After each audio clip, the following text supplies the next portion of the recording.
ഫാത്തിമ, ഇന്ന് നീ അധ്വാനിക്കണം, ഇന്ന് നീ നാളേക്ക് വേണ്ടി സമ്പാദിച്ചു വെക്കണം. നാളെ നിനക്ക് വേണ്ടി ഒന്നും ചെയ്യാൻ എനിക്ക് സാധിക്കില്ല ഫാത്തിമ. ലൗ അന്ന ഫാത്തിമത ബിന്തു മുഹമ്മദിൻ സരിഖത് ലഖതഅതു യദഹാ. മുഹമ്മദിന്റെ മകളായ ഫാത്തിമ തന്നെയാണ് മോഷ്ടിക്കുന്നതെങ്കിലും ആ കൈ ഞാൻ വെട്ടുമെന്ന് പറയാനും തയ്യാറായ പരിശുദ്ധ റസൂൽ. ഈ ഹദീസ് ചൊല്ലുമ്പോൾ നഊദു ബില്ലാഹ് എന്ന് പറയണമെന്നാണ് ഉലമാ പണ്ഡിതന്മാർ പഠിപ്പിച്ചത്. കാരണം ഫാത്തിമ കക്കൂല. എന്റെ മകളായ ഫാത്തിമ തന്നെയാണ് മോഷ്ടിച്ചതെങ്കിലും ഞാൻ ആ കൈ വെട്ടും എന്ന് റസൂല് പറഞ്ഞ വാക്ക് ഉമ്മത്തീങ്ങൾ ഖിയാമത്ത് നാൾ വരെ ചൊല്ലുമ്പോ നഊദു ബില്ലാഹ് എന്ന് പറഞ്ഞിട്ടേ ചൊല്ലാൻ പാടുള്ളൂ. കാരണം അത് നബി പറഞ്ഞതാണെന്നുള്ളതുകൊണ്ട് പറയാണ്. അല്ലാതെ ഫാത്തിമയും മോഷണവും തമ്മിൽ ബന്ധപ്പെടുത്തുന്ന ഒരു വാക്ക്, അങ്ങനത്തെ ഒരു ചിന്ത ചിന്തിക്കാനേ പാടില്ലാതെ ഈ നീതിയുടെ ഏറ്റവും വലിയ പ്രശ്നമാണ്. ഈ ഹദീസ് പറയാൻ ഒരു സംഭവം ഉണ്ടായിരുന്നു. ഒരാൾ കട്ടു മദീനത്ത്. അയാൾ കുറച്ച് പണവും സ്വാധീനമൊക്കെ ഉള്ള ആളായിരുന്നു. അപ്പോൾ ആളുകളുടെ എന്നുള്ളൊരു നിലപാട് പണവും സ്വാധീനമുള്ളവരുടെ തെറ്റുകൾ മൂടി വെക്കും, പാവങ്ങളുടെ തെറ്റ് ശിക്ഷിക്കും. ഇയാൾക്ക് വേണ്ടി ശുപാർശ ചെയ്യാൻ പലരും വന്നു. പല ആളുകളും പലയിടത്തും പോയി. റസൂലുള്ളാഹി സ്വല്ലല്ലാഹു അലൈഹി വസല്ലമയുടെ വീട്ടിലെ ഏറ്റവും ഇഷ്ടപ്പെട്ട കുട്ടിയായ സെയ്ദ് വരെ പോയിട്ട്, അനസൊക്കെ പോയിട്ട് ശുപാർശ ചെയ്തു. അള്ളാഹുവിന്റെ റസൂലെ, വളരെ ദേഷ്യത്തോടെ പരിശുദ്ധ റസൂല് ചോദിച്ചു, അള്ളാഹുവിന്റെ വിധിവിലക്കുകൾ ഇടപെടുകയോ?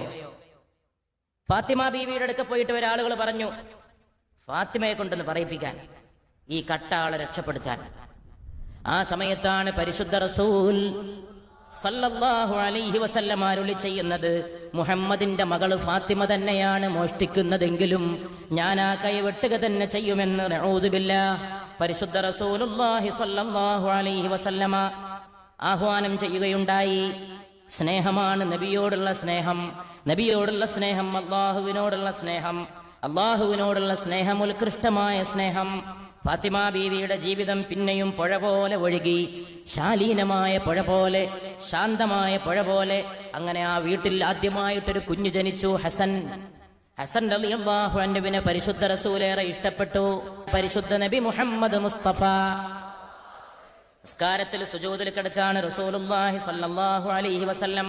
സുജൂദിൽ നിന്ന് എഴുന്നേൽക്കാൻ ഒരുപാട് വൈകിയപ്പോ മഅ്മൂമീങ്ങളായ സഹാബികൾ പല സംശയങ്ങളുണ്ടായി. എന്താണ് ഇത്ര ദീർഘമായ സുജൂദ്? സുജൂദിൽ കിടക്കുമ്പോൾ വഹി വന്നോ? ജിബ്രീൽ വന്ന് വിളിച്ചുണർത്തിയോ?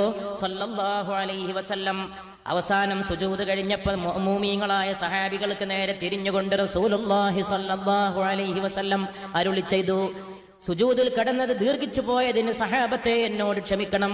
ഞാൻ സുജൂദിൽ കിടക്കുമ്പോ എന്റെ പെരടിയിൽ വന്നിട്ട് എന്റെ ചുമലിൽ ഹസൻ കയറിയിരുന്നു. എന്റെ മകൻ, ഫാത്തിമയുടെ മക്കളെ മകൻ എന്ന് വിളിച്ചു മുഹമ്മദ് മുസ്തഫ. ആൺമക്കൾ ചെറുപ്പത്തിലെ വഫാത്തായി പോയ നബിയുടെ ആൺമക്കളെ നൽകിയതും ഫാത്തിമ റളിയല്ലാഹു അൻഹാ. അതുകൊണ്ട് എന്റെ മകനെ ചുമലിൽ നിന്ന് ഇറക്കാൻ ഞാൻ മടിച്ചു. അവൻ ഇറങ്ങുന്നവരെ ഞാൻ സുജൂദിൽ കിടന്നുവെന്ന് റസൂലുള്ളാഹി സ്വല്ലല്ലാഹു അലൈഹി വസല്ലം. ആ ഹസൻ പിറന്നപ്പോ കുടുംബത്തിൽ സന്തോഷമായി. നബി സ്വല്ലല്ലാഹു അലൈഹി വസല്ലം വളരെയേറെ സന്തോഷിച്ചു. പിന്നെ ആ കുടുംബത്തിൽ ഹുസൈൻ പിറന്നു. കർബലയുടെ നായകൻ, നീതിയുടെ പടനായകൻ, പരിവർത്തനത്തിന്റെ പടപ്പാട്ടുകാരൻ, വിപ്ലവത്തിന്റെ തീപ്പന്തം പോലെ ഇമാം ഹുസൈൻ റളിയല്ലാഹു തആല അൻഹു. ഹുസൈനും ഹസനും കൂടി വളർന്ന് കുഞ്ഞുങ്ങളായിട്ട് റസൂലിന്റെ കൂടെ കളിച്ചു വളർന്നപ്പോ ഫാത്തിമ സന്തോഷിച്ചു. ആൺമക്കളില്ലാത്ത എന്റെ പിതാവിന് എന്റെ മക്കളെ കൊണ്ടൊരു സന്തോഷമാകട്ടെ, അതൊരു കൂട്ടാകട്ടെ. ഉമ്മ പോയി, കുടുംബത്തിൽ നിന്ന് പലരും പോയി, എല്ലാവരും പോയി ഏകാന്തത അനുഭവിക്കുന്ന നബിക്ക് തന്റെ മക്കള് സന്തോഷമാകട്ടെ എന്ന് ഫാത്തിമ ബീവി ആഗ്രഹിച്ചു. അതിനുശേഷം ഫത്ഹ് മക്ക, മക്കയിലേക്ക് വിജയിയായിട്ട് റസൂലുള്ളാഹി സ്വല്ലല്ലാഹു അലൈഹി വസല്ലം തിരിച്ചു വരുന്നു. ഒരു ദിവസം റസൂലുള്ളാഹി സ്വല്ലല്ലാഹു അലൈഹി വസല്ലം ഫാത്തിമയുടെ വീട്ടിൽ വന്നു ഫാത്തിമ ബീവിയെ കാണാൻ. ആ സമയത്ത് ചരിത്രത്തിൽ ആദ്യമായി ഫാത്തിമയുടെ കഴുത്തിലൊരു സ്വർണമാല പിതാവ് കണ്ടു സ്വല്ലല്ലാഹു അലൈഹി വസല്ലം. ആദ്യമായി എങ്ങനെയോ കഷ്ടപ്പെട്ട് ഉള്ള എല്ലാ സാധനങ്ങളും കൂടി പെറുക്കി വിറ്റ് ഫാത്തിമ ബീവി ചരിത്രത്തിൽ ആദ്യമായി സംഘടിപ്പിച്ച തൂക്കമില്ലാത്ത ഒരു കനം കുറഞ്ഞ സ്വർണമാല. അള്ളാഹുവിന്റെ റസൂല് മകളെ കാണാൻ വരുന്ന പതിവനുസരിച്ച് വന്നു. സ്വർണമാല ആദ്യമേ ആ കണ്ണിൽപ്പെട്ടു. കണ്ണിൽപ്പെട്ടപാടെ ഒരു ചോദ്യം ചോദിച്ചു, ഫാത്തിമ ഇതെന്താണ്? മറുപടിക്ക് വേണ്ടി ഫാത്തിമ ബീവി താമസിക്കേണ്ടി വന്നില്ല. വന്ന വഴിക്ക് റസൂലുള്ള തിരിച്ചുപോയി സ്വല്ലല്ലാഹു അലൈഹി വസല്ലം. വീട്ടിൽ കയറാതെ വീട്ടിൽ കയറാതെ തിരിച്ചുപോയ നബി സല്ലല്ലാഹു അലൈഹി വസല്ലം തിരിച്ചുപോയി എന്നറിഞ്ഞപ്പോഴേക്ക് ഉടൻ തന്നെ മകൾക്ക് കാര്യം മനസ്സിലായി. ആ പിതാവിന്റെ സ്വഭാവം ഈ മകൾ പഠിച്ച പോലെ വേറെ ആര് പഠിച്ചു? മാല ഊരിക്കൊണ്ട് ഈത്തപ്പനയുടെ ഓല കൊണ്ടുവന്നിട്ട്, നമ്മളെ നാട്ടിലൊക്കെ കുട്ടികൾ തെങ്ങിന്റെ ഓല വെട്ടിയിട്ട് വാച്ചുണ്ടാക്കി കളിക്കാറുണ്ട് ചെറുപ്പത്തിൽ. ഈത്തപ്പനയുടെ ഉണങ്ങിയ ഓല ചുരുക്കി ഉണ്ടാക്കിയിട്ട് വള പോലെയാക്കിയിട്ട് അത് ഇമാം ഹുസൈന്റെ കയ്യിലിട്ട് കൊടുത്തു. ഫാത്തിമ ബീവി എല്ലാം ഒഴിവാക്കി. കുഞ്ഞിന്റെ കയ്യിൽ ഒരു വള ഉണ്ടായിരുന്നു, ഒരു ഇരുമ്പിന്റെ വള. അതും വലിച്ചെറിഞ്ഞു. അത് വലിച്ചെറിഞ്ഞപ്പോ കുട്ടികൾക്ക് അറിയില്ല. ഇമാം ഹുസൈൻ ഭയങ്കരമായ കരച്ചിലായി. കയ്യിലുണ്ടായിരുന്ന വള ഊരി എറിഞ്ഞതോടുകൂടി ഭയങ്കര കരച്ചിലായി. ഫാത്തിമ പറഞ്ഞു, മോനെ, റസൂല് തിരിച്ചു പോയത് കണ്ടില്ലേ സല്ലല്ലാഹു അലൈഹി വസല്ലം? എന്റെ കയ്യിൽ കഴുത്തിലുള്ള ഈ മാലയും നിന്റെ കയ്യിലുള്ള ഈ വളയുമാണ് ലോകത്തിന്റെ അനുഗ്രഹമായ പിതാവിനെ നമ്മുടെ വീട്ടിൽ നിന്ന് തിരിച്ചു കൊണ്ടുപോയത്. മോനെ, ഊരിയെറിയലല്ലാതെ നിവൃത്തിയില്ല. അവസാനം കുട്ടിയുടെ കരച്ചിൽ നിൽക്കാൻ ഈത്തപ്പനയുടെ ഓല കൊണ്ടുവന്നത് കൊണ്ട് വളയുണ്ടാക്കിയിട്ട് കയ്യിലിട്ട് കൊടുത്തു. മുഹമ്മദ് മുസ്തഫ സല്ലല്ലാഹു അലൈഹി വസല്ലമയുടെ മകളായ ഫാത്തിമ. വേറെ ഒരിക്കൽ റസൂലുള്ളാഹി സ്വല്ലല്ലാഹു അലൈഹി വസല്ലമ വീട്ടിൽ വന്നപ്പോ ഫാത്തിമ ബീവിയുടെ വീട്ടിൽ ആദ്യമായിട്ടൊരു കർട്ടൻ, വാതിൽക്കൽ ഒരു വിരി. ഈ ലോകത്ത് ഏറ്റവും വലിയ അനുഗ്രഹമായ പരിശുദ്ധ മുഹമ്മദ് മുസ്തഫ സല്ലല്ലാഹു അലൈഹി വആലിഹി വഅസ്ഹാബിഹി വസല്ലമ ആ വിരി കണ്ടപാടെ യാത്ര അവസാനിപ്പിച്ചുകൊണ്ട് വീട്ടിലേക്ക് കടക്കാതെ ഇറങ്ങിപ്പോയി. അതുകൊണ്ട് കവിയുടെ കൂടെ നമ്മൾ പറയാൻ നിർബന്ധിതരാണ്. ഖുസ്റവി അച്ഛി ലഗീന സർവറി അച്ഛി ലഗി. ധനം വേണ്ട, സമ്പത്ത് വേണ്ട, പ്രശസ്തി വേണ്ട, ആ ഔദാര്യങ്ങൾ ആവശ്യമില്ല. പരിശുദ്ധ നബി മുഹമ്മദ് മുസ്തഫ സല്ലല്ലാഹു അലൈഹി വആലിഹി വസഹാബിഹി വസല്ലമയുടെ തിരുമുഖത്തിന്റെ ഈ സൗന്ദര്യം മാത്രം ധാരാളമാണ്. അവിടത്തേക്ക് കൂട്ടുകൂടുന്നത് തന്നെ ധാരാളമാണ്. ഹിജ്റയുടെ സന്ദർഭത്തിൽ അബൂബക്കർ സിദ്ദീഖ് റളിയല്ലാഹു അൻഹുവിന്റെ വീട്ടിലേക്ക് റസൂല് വരികയാണ് മക്കയിൽ നിന്ന് മദീനത്തേക്ക് പോകാൻ. സിദ്ദീഖിന്റെ ഒരു ചോദ്യം, അസ്സുഹബത്തു യാ റസൂലല്ലാഹ്, അങ്ങയുടെ കൂടെ കൂടാൻ ഒരു അനുമതി എനിക്കും തരുമോ റസൂലേ? അസ്സുഹബത്തു യാ റസൂലല്ലാഹ്, കൂടെ കൂടട്ടെ റസൂലേ. ഉടൻ തന്നെ മറുപടി വന്നു, അസ്സുഹബ. അത് മാത്രമാണ് റസൂൽ അബൂബക്കറിനോട് മറുപടി പറഞ്ഞത്, അതേ സഹവാസം. അങ്ങനെയാണ് കൂടെ കയറി യാത്ര ചെയ്യാനുള്ള അനുമതി സിദ്ദീഖുൽ അക്ബർ റളിയല്ലാഹു തആല അൻഹു നബിയുടെ കയ്യിൽ നിന്ന് ആർജിച്ചെടുത്തത്. ഈ കഷ്ടപ്പാടുകളുടെയും വിഷമങ്ങളുടെയും മധ്യത്തിലൂടെ പരിശുദ്ധ നബി മുഹമ്മദ് മുസ്തഫ സല്ലല്ലാഹു അലൈഹി വസല്ലം വളർത്തിക്കൊണ്ടുവന്ന ഫാത്തിമ, ദാരിദ്ര്യത്തിലും ഐശ്വര്യത്തിന്റെ നിഴലാട്ടമായി മാറിയ ഫാത്തിമ.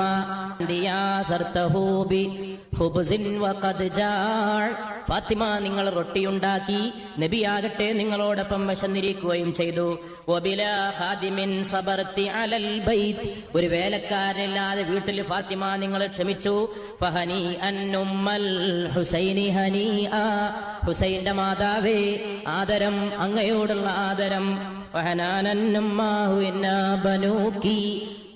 ഫാത്തിമ, ഞങ്ങളും നിങ്ങളുടെ മക്കളെ പോലെ ഞങ്ങളെ പരിഗണിക്കുന്ന ഉയരത്തിലേക്ക് അല്ലാഹു സുബ്ഹാനഹു വ തആല ഞങ്ങളെ നയിക്കുമാറാകട്ടെ.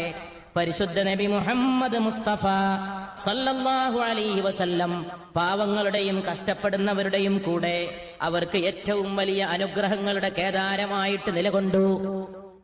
ഒരിക്കൽ കുറെ മുഹാജിറുകളായ സഹാബികള് മദീനയുടെ ഒരു തെരുവിലിരുന്നു കൊണ്ട് തീയിന്റെ മുമ്പിൽ രാത്രി ഇരിക്കുകയായിരുന്നു. നല്ല തണുപ്പാണ്. തീ കൂട്ടിയിട്ട് തീ കായിക മാത്രമല്ല, അവർക്കന്ന് ഭക്ഷണം കഴിക്കാനൊന്നും കിട്ടിയിട്ടില്ല. ഒരേ ഒരു പുതപ്പ് കൊണ്ട് അവർ ശരീരം മൂടിയിരിക്കുകയാണ്. കാരണം വേണ്ട പോലെ ശരീരം മറക്കാൻ വസ്ത്രമില്ല. പെട്ടെന്ന് അവർ അത്ഭുതപ്പെട്ടു പോയി. അവരുടെ മുമ്പിലതാ പുഞ്ചിരി തൂകിയിട്ട് പരിശുദ്ധ റസൂല് വന്നണയുകയാണ് സല്ലല്ലാഹു അലൈഹി വസല്ലം. തീ കൂട്ടി നിൽക്കുന്ന തന്റെ അനുയായികളായ സഹാബികളായ മുഹാജിറുകളെ നോക്കിക്കൊണ്ട് അള്ളാഹുവിന്റെ റസൂല് സന്തോഷപ്പെട്ടു. അസ്സലാമു അലൈക്കും, സലാം ചൊല്ലി. റസൂലുള്ള വന്നിട്ട് അവരുടെ ഇളയ ആളായിട്ട് അവരുടെ കൂടെ ഇരുന്നു. അവർക്ക് സന്തോഷം നിർത്തിയാൽ നിർത്താത്ത സന്തോഷമായി. അവർ ചോദിച്ചു, റസൂലേ, അങ്ങ് ഞങ്ങളുടെ കൂടെ ഇരിക്കുകയോ? നബി വന്നിരുന്നപ്പോ അവർക്ക് സന്തോഷമായി. മദീനയുടെ തെരുവുകൾ എന്തൊക്കെ കണ്ടു, എന്തൊക്കെ നടന്നു ആ മണ്ണില്. ലോകം മുഴുവൻ ഇന്ന് ഏതൊരു നബിയെ വാഴ്ത്തുന്നുവോ സല്ലല്ലാഹു അലൈഹി വസല്ലം. ആ നബി ഒരു 10-15 പാവങ്ങളായ സഹാബികൾക്കൊപ്പം, തീ കൂട്ടിയിടുന്ന സഹാബികൾക്കൊപ്പം ഇരിക്കുന്ന മുഹൂർത്തം, അതും മദീനയിൽ അരങ്ങേറി. അതിനിടയിൽ അല്പം ഒരു അടുപ്പവും ബന്ധവും ഇങ്ങനെ വർത്തമാനം പറഞ്ഞ് വർദ്ധിച്ചപ്പോ ഈ പാവങ്ങളായ സഹാബികൾ, ഹദീസിൽ പറയുന്നത് ശരീരം മറക്കാൻ വസ്ത്രമില്ലാഞ്ഞിട്ട് അവരൊക്കെ എണീക്കാൻ മടിച്ചു എന്നാണ്. എണീക്കാൻ മടിക്കാൻ വെച്ചാല് ചെറിയ ഒറ്റ ഡ്രസ് കൊണ്ട് മൂടി പൊതിച്ചിരിക്കണം. മഹാനായ ഒരു മുഹദ്ദിസ് പറഞ്ഞത് ഔറത്ത് മറിഞ്ഞിട്ടുണ്ട്, അതിലപ്പുറം വേറെ മറക്കാൻ സ്ഥലമില്ല എന്നാണ്. മറക്കേണ്ട ഔറത്ത് മാത്രം മറിഞ്ഞിട്ടുണ്ട്. നബിയുടെ മുമ്പിൽ ബാക്കിയുള്ള ശരീരഭാഗം പോലും പ്രകടിപ്പിക്കുന്ന ഒരു അന്തസ് കേടായിട്ട് കണ്ടു. അതുകൊണ്ട് അവര് പുതപ്പിന്റെ അകത്ത് ചൂളിക്കൂടിയപ്പോ റസൂല് വന്നിട്ട് അവരുടെ അടുത്തിരുന്നു സല്ലല്ലാഹു അലൈഹി വസല്ലം. അടുപ്പവും ബന്ധവും വർദ്ധിച്ച സമയത്ത് അവര് ചോദിച്ചു, യാ റസൂലല്ലാഹ് സല്ലല്ലാഹു അലൈഹി വസല്ലം, ഞങ്ങൾക്ക് സ്വർഗത്തിൽ അങ്ങയുടെ കൂടെ ഇരിപ്പിടം കിട്ടുമോ? ഞങ്ങൾ അങ്ങയോടൊപ്പം സ്വർഗത്തിൽ പ്രവേശിക്കുമോ? ഉടൻ തന്നെ ആ സഹാബികളോട് റസൂലുള്ളാഹി സ്വല്ലല്ലാഹു അലൈഹി വസല്ലം മറുപടി പറഞ്ഞു, എന്റെ ഉമ്മത്തീങ്ങളിൽ നിന്ന് സ്വർഗത്തിൽ കടക്കുന്ന ധനികന്മാർ സ്വർഗത്തിൽ പ്രവേശിക്കുന്നതിന് ദിവസം മുമ്പ് നിങ്ങൾ സ്വർഗത്തിൽ കടക്കുമെന്ന് പരിശുദ്ധ റസൂൽ സല്ലല്ലാഹു അലൈഹി വസല്ലം. പണമുള്ളവർ സ്വർഗത്തിൽ കടക്കുന്നതിന് മുമ്പ് ദിവസം മുമ്പ്. അപ്പോ ആഖിറത്തിലെ ദിവസം മുഅ്മിനെ സംബന്ധിച്ചിടത്തോളം 500 കൊല്ലമാണ്. കാരണം പരലോകത്തൊരു ദിവസം കണക്ക് കൂട്ടുന്നത് ഒരു ദിവസത്തിന് 1000 കൊല്ലമാണ് മുഅ്മിനീങ്ങൾക്ക്, മറ്റുള്ളവർക്ക് 50,000. അങ്ങനെയാണ് പരിശുദ്ധ ഖുർആന്റെ വ്യക്തമായ നിർണയം. നിങ്ങൾ എണ്ണുന്ന ഒരു ദിവസം ഇത്രയാണ് അള്ളാഹുവിന്റെ അടുക്കൽ എന്ന് പറയുന്ന ഖുർആന്റെ സൂക്തത്തിന്റെ അടിസ്ഥാനത്തിൽ. അപ്പൊ ദിവസം എന്ന് പറഞ്ഞാൽ ആഖിറത്തിൽ 500 കൊല്ലമാണ്, ദുന്യാവിലെ 500 കൊല്ലം. ദുന്യാവിലെ പാവങ്ങൾ സ്വർഗത്ത് കടന്ന് 500 കൊല്ലം കഴിഞ്ഞിട്ടേ പാവങ്ങളല്ലാത്ത മറ്റുള്ളവർ സ്വർഗത്തിൽ പ്രവേശിക്കൂ എന്ന് മുഹമ്മദ് മുസ്തഫ സല്ലല്ലാഹു അലൈഹി വസല്ലം. ഞാൻ മെഹറാജിന്റെ രാത്രി സ്വർഗത്തിലൂടെ കടന്നുപോയപ്പോ അവിടെ സ്വർഗത്തിന്റെ എല്ലാ വാതിലുകളിലൂടെയും ഒരാളെ മാടി വിളിക്കുന്നത് കണ്ടു. ഞാൻ ആ ആളെ കാണാൻ ഉറ്റുനോക്കി. മദീനത്ത് റസൂൽ സഹാബത്തിന്റെ കൂടെ ഇരിക്കുമ്പോൾ ഒരു സമയത്ത് പറഞ്ഞു, എല്ലാ വാതിലൂടെയും എന്റെ സഹാബികളിൽപ്പെട്ട ഒരാളെ മലായികത്ത് മാടി വിളിക്കുന്നു, നോമ്പിന്റെ വാതിലൂടെ ഇങ്ങോട്ട് വരൂ. കാരണം എന്റെ ആ സഹാബി വലിയ നോമ്പുകാരനാണ്. നിസ്കാരത്തിന്റെ ഗേറ്റിങ് നിൽക്കുന്ന മലായികത്ത് ഇതിലൂടെ വരൂ, കാരണം എന്റെ ആ സഹാബി വലിയ നിസ്കാരക്കാരനാണ്. ഞാൻ നോക്കുമ്പോ ആളെ തിരിയാൻ വേണ്ടി, ആളെ അറിയാൻ വേണ്ടി നോക്കുമ്പോ അത് മറ്റാരുമായിരുന്നില്ല, അബൂബക്കർ സിദ്ദീഖ് റളിയല്ലാഹു അൻഹു ആയിരുന്നുവെന്ന് നബി പറയുന്ന സദസ്സിലിരുന്നു കൊണ്ട് സിദ്ദീഖ് റളിയല്ലാഹു അൻഹു അള്ളാഹുവിനെ സ്തുതിച്ചുകൊണ്ട് നാണത്തോടെ തല താഴ്ത്തുന്നു. ഞാൻ മെഹറാജിന്റെ രാത്രി സ്വർഗത്തിൽ ജിബ്രീലിന്റെ അടുക്കലൂടെ സഞ്ചരിക്കുമ്പോ മനോഹരമായ ഒരു മുത്തിന്റെ കൊട്ടാരം, ഒരു പവിഴക്കൊട്ടാരം കണ്ടു. അത് വല്ലാത്ത ഇമ്പമുണ്ടാക്കി എന്റെ മനസ്സിൽ. ഞാൻ ജിബ്രീലിനോട് ചോദിച്ചു, ഇതാർക്കുള്ളതാണ്? ജിബ്രീൽ പറഞ്ഞു, അത് അറബികൾക്കിടയിൽ ഒരു ചെറുപ്പക്കാരനുള്ളതാണ്, മഹാനായ ഉത്കൃഷ്ടനായ ഒരു യുവാവിനുള്ളതാണ്. ഞാൻ ഓർത്തു, അത് ഞാനല്ലാതെ മറ്റാരാണ്? അറബികൾക്കിടയിൽ ഉത്കൃഷ്ടൻ അല്ലാഹു എന്നെയല്ലയോ നിയോഗിച്ചത്? ഞാനങ്ങ് ആ പവിഴക്കൊട്ടാരത്തിലേക്ക് കാലെടുത്ത് വെക്കാൻ ഒരുങ്ങിയപ്പോൾ ജിബ്രീൽ എന്നെ തടഞ്ഞുകൊണ്ട് പറഞ്ഞു, അല്ലാഹുവിന്റെ റസൂലേ, അത് നിങ്ങൾക്കുള്ളതല്ല, നിങ്ങളുടെ സഹാബിയായ ഉമർ ഇബ്നുൽ ഖത്താബ് റളിയല്ലാഹു അൻഹുവിനുള്ളതാണെന്ന് നബി പറയുന്നത് കേട്ടപ്പോ നബിയുടെ അടുത്തിരിക്കുന്ന ഉമറും നാണം കൊണ്ട് തലകുനിച്ചു, അല്ലാഹുവിനെ സ്തുതിച്ചു. ഇവര് പോയ സ്വർഗത്തിലേക്ക് പോകാൻ, അതിനുവേണ്ടി ജീവിതത്തെ തഖ്വയിൽ അധിഷ്ഠിതമാക്കാൻ, അതിനാണ് ഇത്രയും പരിപാടികളും ചിന്തകളും സംസാരങ്ങളും ദുആകളും. അല്ലാഹു നമ്മെ അനുഗ്രഹിക്കുമാറാകട്ടെ. അവസാനം പരിശുദ്ധ നബി പറഞ്ഞു, അബ്ദുറഹ്മാൻ ഇബ്നു ഔഫിനെ തെരഞ്ഞിട്ട് കണ്ടില്ല. സ്വർഗം കൊണ്ട് വാഗ്ദാനം ചെയ്യപ്പെട്ട 10 പേരിൽ ഒരാളാണ് അബ്ദുറഹ്മാൻ ഇബ്നു ഔഫ്. സ്വർഗത്ത് കടക്കുന്നുള്ളത് ഉറപ്പാ, സ്വർഗത്ത് കടക്കുന്നുള്ളത് ഉറപ്പ്. അശറത്തുൽ മുബശ്ശിരീങ്ങളിൽപ്പെട്ട ആളാണ്. തെരഞ്ഞിട്ട് കാണില്ല. ഞാൻ ഉറ്റുനോക്കി ഇബ്നു ഔഫ് എവിടെയെന്ന്. അപ്പോഴുണ്ട് കിതച്ചുകൊണ്ട് വിയർത്ത് കുളിച്ചുകൊണ്ട് അബ്ദുറഹ്മാൻ ഇബ്നു ഔഫ് സ്വർഗത്തിലേക്ക് വരുന്നു. എന്റെ ഏറ്റവും അടുത്ത സഹാബികളിൽ നിന്ന് അല്പം ലേറ്റായി വൈകിയെത്തിയത് അബ്ദുറഹ്മാൻ ഇബ്നു ഔഫാണ്. ആ സദസ്സിൽ അബ്ദുറഹ്മാൻ ഇബ്നു ഔഫ് ഇരിക്കുന്നുണ്ട്. അന്ന് അബ്ദുറഹ്മാൻ ഇബ്നു ഔഫിന് വീട്ടിൽ പോയിട്ട് ഉറക്കം വന്നില്ല, വിശ്രമമുണ്ടായില്ല. ആലോചിച്ച് വിഷമിച്ചു പോയി. അബൂബക്കറിന് പ്രത്യേക സ്ഥാനം, ഉമറിന് പവിഴക്കൊട്ടാരം. ഞാനാകട്ടെ സ്വർഗത്തിലെത്തുന്നത് അവരെക്കാൾ വൈകിട്ടാണ്. പിറ്റേന്ന് ചെന്നുകൊണ്ട് റസൂലിന്റെ മുമ്പിൽ നിന്നുകൊണ്ട് അബ്ദുറഹ്മാൻ ഇബ്നു ഔഫ് ചോദിച്ചു, അള്ളാന്റെ റസൂലേ, ഞാൻ എന്താണ് ഇത്ര വൈകാൻ കാരണം? സ്വർഗത്തിലെത്താൻ എന്റെ കാര്യത്തിൽ എന്തേ മാത്രം താമസം? ഞാൻ അങ്ങയുടെ അടുത്തുള്ളയാളല്ലയോ പരിശുദ്ധ നബിയെ സല്ലല്ലാഹു അലൈഹി വസല്ലം? അവിടുന്ന് മറുപടി പറഞ്ഞു, അബ്ദുറഹ്മാൻ ഇബ്നു ഔഫ്, അതിന് കാരണം നിങ്ങളുടെ പണമാണ്. അബ്ദുറഹ്മാൻ ഇബ്നു ഔഫ് സഹാബികൾക്കിടയിൽ ധനികനായിരുന്നു, വലിയ ധർമ്മിഷ്ഠനായിരുന്നു. പക്ഷെ എന്നാലും ഇബ്നു ഔഫ്, നിങ്ങളുടെ പണമാണ് സ്വർഗത്തിൽ വേറെ വൈകിയെത്താൻ കാരണം. അബ്ദുറഹ്മാൻ ഇബ്നു ഔഫ് റളിയല്ലാഹു അൻഹു വിങ്ങി പൊട്ടിയിട്ട് പറഞ്ഞു, ആ പണം സമ്പത്തും മുഴുവൻ കൊണ്ടുവന്നിട്ട് നബിയെ നിങ്ങളുടെ കാൽക്കൽ വെക്കാം, അത് മുഴുവൻ ഞാൻ അള്ളാഹുവിന്റെ മാർഗത്തിൽ സദഖ ചെയ്യാം, എന്നിട്ട് എന്റെ കാര്യത്തിൽ അള്ളാഹുവിനോട് ദുആ ചെയ്യണം യാ റസൂലല്ലാഹ്. അബ്ദുറഹ്മാൻ ഇബ്നു ഔഫിനെ സമാധാനിപ്പിച്ചുകൊണ്ട് റസൂൽ പറഞ്ഞു സല്ലല്ലാഹു അലൈഹി വസല്ലം, ആ വിവേകൊന്നും ചെയ്യണ്ട, മുതൽ മുഴുവൻ കൊണ്ടുപോയിട്ട് ഇപ്പൊ തന്നെ ഇതാക്കണ്ട, വീട്ടിൽ പോയിട്ട് കുറേശ്ശെ അവനാനുള്ളത് മാത്രം എടുത്തു വെച്ച് ബാക്കി മുഴുവൻ ദാനധർമ്മം ചെയ്യും. അങ്ങനെ ലേറ്റായിട്ട് വൈകിട്ട് സ്വർഗത്തിൽ കടക്കുന്ന അവസ്ഥയിൽ നിന്ന് അബ്ദുറഹ്മാൻ ഇബ്നു ഔഫേ നിങ്ങൾക്ക് അല്ലാഹു രക്ഷ നൽകുമെന്ന് പരിശുദ്ധ നബി മുഹമ്മദ് മുസ്തഫ. വൈകി എത്താന്ന് പറയുമ്പോൾ ലേറ്റായിട്ട് എത്താന്ന് നമ്മൾ വിചാരിക്കരുത്. അബൂബക്കർ സിദ്ദീഖ് ഉമറും ഒക്കെ എത്തിയിട്ട് അല്പം വൈകിയെന്ന് മാത്രമേ അർത്ഥമുള്ളൂ. അതും നബി മെഹറാജിൽ കണ്ടപ്പോ, നബി മെഹറാജിൽ കണ്ടിട്ട് ഈ ഉപദേശം കൊടുത്ത ശേഷം അബ്ദുറഹ്മാൻ ഇബ്നു ഔഫ് റളിയല്ലാഹു അൻഹുവിന്റെ സ്ഥാനം അവിടുന്നും അല്ലാഹു ഉയർത്തി കൊടുത്തിരിക്കണം എന്ന് ന്യായമായും വിചാരിക്കാൻ നമുക്ക് സാധിക്കുന്നതാണ്. പരിശുദ്ധ നബി സല്ലല്ലാഹു അലൈഹി വസല്ലമ വഫാത്താകാൻ പോകുന്ന സമയം ഈ പിതാവും പുത്രിയും തമ്മിലുള്ള ബന്ധത്തെക്കുറിച്ച് ഓർക്കുമ്പോ എത്ര വലിയ ഒരു കഠോരമായ ദിവസവും സന്ദർഭവുമായിരിക്കും അത്. ഒരിക്കൽ അലി റളിയല്ലാഹു അൻഹു നബിയുടെ മുമ്പിൽ വന്ന് ചോദിച്ചു, അല്ലാഹുവിന്റെ റസൂലേ, നിങ്ങൾക്ക് എന്നോടോ കൂടുതൽ ഇഷ്ടം അതോ ഫാത്തിമയോടോ? ബുദ്ധിമുട്ടിക്കുന്ന ചോദ്യമാണ്. അലി നബിക്ക് ഏറ്റവും ഇഷ്ടപ്പെട്ടയാളാണ്. പക്ഷെ മറുപടിയാകട്ടെ ചോദിച്ച ആളെ ബുദ്ധിമുട്ടിക്കുന്ന മറുപടിയുമായി പോയി. അലി, നിങ്ങളെക്കാൾ ഇഷ്ടം ഫാത്തിമയോട്, ഫാത്തിമയേക്കാൾ ഇഷ്ടം നിങ്ങളോടും എന്ന് പരിശുദ്ധ മുഹമ്മദ് മുസ്തഫ സല്ലല്ലാഹു അലൈഹി വആലിഹി വഅസ്ഹാബിഹി വസല്ലം മറുപടി മൊഴിഞ്ഞു. എല്ലാ വസന്തവും അവസാനിക്കുകയാണ്. ആയിഷ ബീവിയുടെ മടിയിൽ പരിശുദ്ധ റസൂൽ തലവെച്ച് കിടക്കുകയാണ്. ആയിഷയുടെ വീട്ടിൽ കിടക്കുകയാണ്. ആയിഷ ബീവിയെ അറിയിച്ചുകൊണ്ട് റസൂലുള്ളാഹി സല്ലല്ലാഹു അലൈഹി വസല്ലം പറയുന്നു, ഫാത്തിമയെ വിളിപ്പിക്കുക. നമ്മുടെ മരണത്തെക്കുറിച്ച് പറഞ്ഞുകൊണ്ട് നമ്മൾ തുടങ്ങി. നമ്മെ ഈ മരണവും ജീവിതവും പഠിപ്പിക്കാൻ വന്ന പരിശുദ്ധ നബിയെയും സല്ലല്ലാഹു അലൈഹി വസല്ലം അവിടുത്തെ പുത്രിയുടെയും വഫാത്ത് ഓർത്തുകൊണ്ട് നമ്മൾ പിരിഞ്ഞു പോവുകയാണ്. ഇന്നത്തെ ഈ രാത്രി നമ്മൾ മരണത്തെക്കുറിച്ച് ഓർച്ചുകൊണ്ട് തന്നെ വേണം പിരിഞ്ഞു പോകാൻ. മിൽക്കെ ബിഛുടേ ജോദിൻ, മിൽക്കെ ബിഛുടേ ജോദിൻ ലുട്ട് ഗയി സബ് ഖുശി. പിരിഞ്ഞു പോകുന്നതോടെ സന്തോഷം അവസാനിക്കുകയാണ്. അവിടെ ഒരു ഖബർ ഒരുങ്ങുന്നുണ്ട്, അവിടെ ഒരു മൺവിളക്ക് പടുതിരി കത്തുന്നുണ്ട്, അവിടെ ആരോ പുതുമണവാളൻ ചമയുന്നുണ്ട്. അത് മയ്യിത്താണ്, അത് പുതുമണവാളനല്ല. അത് ഈ വീട്ടിൽ പുതിയാപ്പിള പോകുമ്പോ അവിടെ പുതുമണവാളനാകുന്നത് ജനാസയാണ്. ഇത് കവിതയിൽ പറയുന്നതല്ല.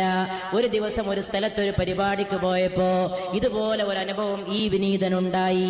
നിങ്ങൾക്കും ഉണ്ടായേക്കാം. പൊതുരംഗത്ത് പ്രവർത്തിക്കുമ്പോ നമ്മളൊക്കെ മരണ വീട്ടിൽ പോകേണ്ടി വരും. അത് പ്രകാരം കല്യാണ വീട്ടിലും പോകേണ്ടി വരും.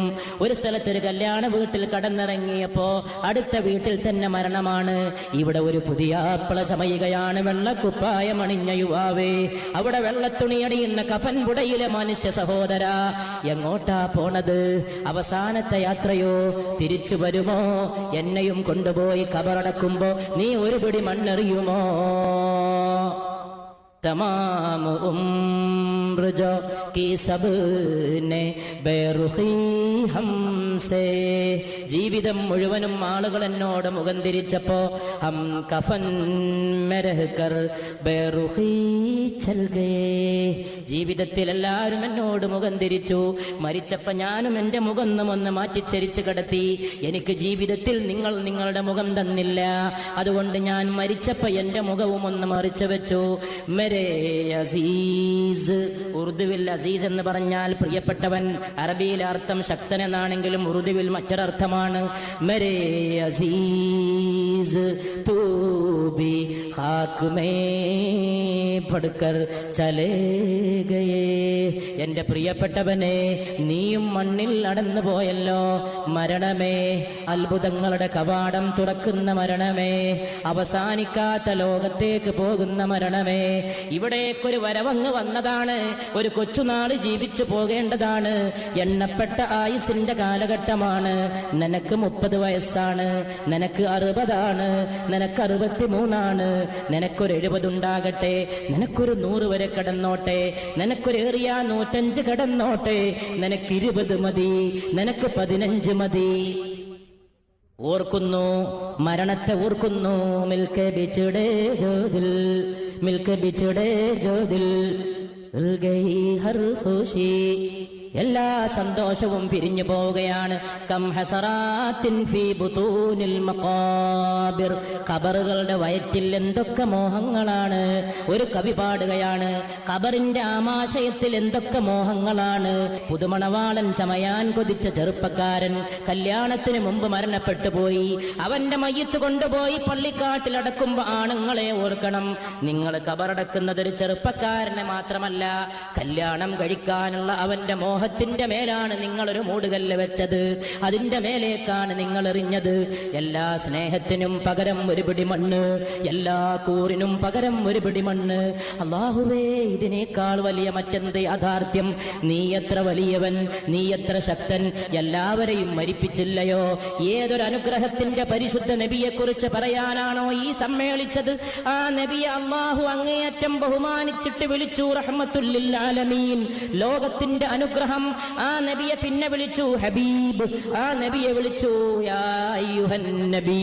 മൂസയെ വിളിച്ചു യാ മൂസ, നൂഹിനെ വിളിച്ചു യാ നൂഹ്, ഇബ്രാഹീമിനെ വിളിച്ചു യാ ഇബ്രാഹീം. എന്നിട്ട് ഈ നബിയെ വിളിക്കേണ്ട സമയം വന്നപ്പോ ഖുർആനിൽ ഒരൊറ്റ സ്ഥലത്ത് പോലും യാ മുഹമ്മദ് എന്ന ആയത്ത് കാണാൻ സാധിക്കില്ല. പ്രത്യേക ബന്ധമുള്ള നബിയാണിത്. ഇത് ഇഷ്ടപ്രവാചകനാണ്. റൂഹി ഫിദാ മുഹമ്മദ് മുസ്തഫ സല്ലല്ലാഹു അലൈഹി വസല്ലം. അതുകൊണ്ട് അല്ലാഹു വിളിച്ചത് യാ അയ്യുഹൻ നബി എന്നാണ്. മൂസയെ വിളിക്കുമ്പോ മൂസ എന്ന് വിളിക്കാം, ഈസയെ ഈസ എന്ന് വിളിക്കാം. മറിയമിന്റെ മകനായ ഈസ എന്നാണ് അല്ലാഹു ഈസയെ വിളിച്ചത്. ഇവിടെ യാ അയ്യുഹൻ നബി, ഏ നബിയെ എന്നൊക്കെ വിളിച്ച് ബഹുമാനിച്ച അല്ലാഹു തന്നെ ഖുർആനിൽ മറ്റൊരു സ്ഥലത്ത് പറഞ്ഞത് ഈ സദസ്സിൽ കൂടിയ ആണുങ്ങളും പെണ്ണുങ്ങളും ഇടുത്തി പോലെ ഏറ്റെടുത്തിട്ട് മടങ്ങണം.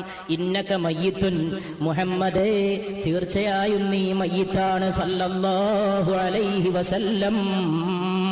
അത് പറഞ്ഞുകൊണ്ടല്ലാതെ എങ്ങനെ ഈ മദ്ഹ് അവസാനിപ്പിക്കും? അല്ലാഹുവേ, നീ തന്നെ ശക്തിമാൻ, നീ തന്നെ പ്രകാശം, നീ തന്നെ മരണമില്ലാത്തവൻ, നീ തന്നെ മരിപ്പിക്കുന്നവൻ. ഇന്നക മയ്യിത്തുൻ വ അൻതും മയ്യിത്തൂൻ, അവരൊക്കെ മയ്യിത്താണ്. തീർച്ചയായും മുഹമ്മദേ, നീയും മയ്യിത്താണ് സല്ലല്ലാഹു അലൈഹി വസല്ലം. 63 കൊല്ലമല്ലയോ കൊടുത്തുകൊള്ളൂ. ഈ വിനീതൻ പലപ്പോഴും പരിശുദ്ധ നബിയെക്കുറിച്ച് ആലോചിച്ചിരിക്കുന്ന സമയത്ത് ആലോചിക്കാറുണ്ട്. 63 കൊല്ലമാണ് ആകെ ആയുസ്. അതിൽ നുബുവത്തിന് മുമ്പുള്ളത് 40 വയസ്സാണ്. നുബുവത്തിന് ശേഷമുള്ളത് കിഴിച്ചാൽ 23 കൊല്ലമാണ്. ആകെ കൂടി കിട്ടിയത് 23 കൊല്ലമാണ്. 23 കൊല്ലം കൊണ്ട് നീതി ലോകത്ത് നിറക്കണം. 23 കൊല്ലം കൊണ്ട് പെണ്ണിനെ മോചിപ്പിക്കണം. 23 കൊല്ലം കൊണ്ട് കുഴിച്ചു മൂടപ്പെടുന്ന പെൺകുഞ്ഞിന് ജീവനേകണം. 23 കൊല്ലം കൊണ്ട് പെണ്ണിന് സ്വത്തവകാശം കൊടുക്കണം. 23 കൊല്ലം കൊണ്ട് ജോലി കഴിഞ്ഞു വരുമ്പോ വയർപ്പ് വറ്റുന്നതിന് മുമ്പ് കൂലി കൊടുക്കാനുള്ള ഒരവസ്ഥ തൊഴിലാളികൾക്ക് മുമ്പിൽ സൃഷ്ടിക്കണം. 23 കൊല്ലം കൊണ്ട് വിദ്യാഭ്യാസം പ്രചരിപ്പിക്കണം. 23 കൊല്ലം കൊണ്ട് കറുത്തവനെയും വെളുത്തവനെയും ഒരേ പാത്രത്തിൽ നിന്ന് ഭക്ഷണം കഴിപ്പിക്കണം. 23 കൊല്ലം കൊണ്ട് സ്വർഗം പഠിപ്പിക്കണം, നരകം പഠിപ്പിക്കണം, സിറാത്ത് പഠിപ്പിക്കണം, മീസാൻ പഠിപ്പിക്കണം, മഹ്ശറ പഠിപ്പിക്കണം, ഹൗദുൽ കൗസറിന്റെ മനോഹാരിത പഠിപ്പിക്കണം. 23 കൊല്ലം കൊണ്ട് രാഷ്ട്രീയ നീതി, 23 കൊല്ലം കൊണ്ട് എക്കണോമിക് ജസ്റ്റിസ്, സാമ്പത്തിക നീതി, 23 കൊല്ലം കൊണ്ട് പൊളിറ്റിക്കൽ ഫ്രീഡം, രാഷ്ട്രീയ സ്വാതന്ത്ര്യം, 23 കൊല്ലം കൊണ്ട് പേഴ്സണൽ ചാസ്റ്റിറ്റി, വ്യക്തിപരമായ വിശുദ്ധി, 23 കൊല്ലം കൊണ്ട് ഫാമിലി അഡ്മിനിസ്ട്രേഷൻ, കുടുംബത്തിന്റെ ഭരണം, 23 കൊല്ലം കൊണ്ട് നാഷൻ ബിൽഡിംഗ്, രാഷ്ട്ര നിർമ്മാണം, 23 കൊല്ലം കൊണ്ട് കൾച്ചറൽ റിനൈസാൻസ്, സാംസ്കാരിക നവോത്ഥാനം, 23 കൊല്ലം കൊണ്ട് സിവിലൈസേഷൻ, നാഗരികത, 23 കൊല്ലം കൊണ്ട് അതിനേക്കാളൊക്കെ അപ്പുറം ആകാശഭൂമികളെ പടച്ച റബ്ബിനെ പഠിപ്പിച്ചു കൊടുക്കണം ജനങ്ങൾക്ക്. അതൊക്കെ ഏറ്റെടുത്തുകൊണ്ട് നബി വന്നിട്ട് നുബുവ്വത്തിന് ശേഷം ആകെ കൊടുത്തത് വെറും 23 കൊല്ലം. ഈ വിനീതന്റെ എളിയ മനസ്സിൽ വെറുതെ തോന്നാറുണ്ട്, എന്തേ അല്ല ഏറെ കൊടുത്തില്ല? ഒരു സെക്കൻഡ് അവിടുന്ന് ഏറെ ജീവിച്ചിരുന്നുവെങ്കിൽ അത് ലോകത്ത് കോടാനുകോടിക്ക് 1000 ആണ്ടിന്റെ കോടിക്കണക്കിന് നന്മകളായി തീരുമായിരുന്നു. അതുകൊണ്ട് ദുന്യാവ് ഒരു ഇടത്താവളം മാത്രമാണ്. ഇന്നത്തെ ലോകത്തിന് പറ്റിയ ഏറ്റവും വലിയ പിഴവെന്തെന്നറിയുമോ?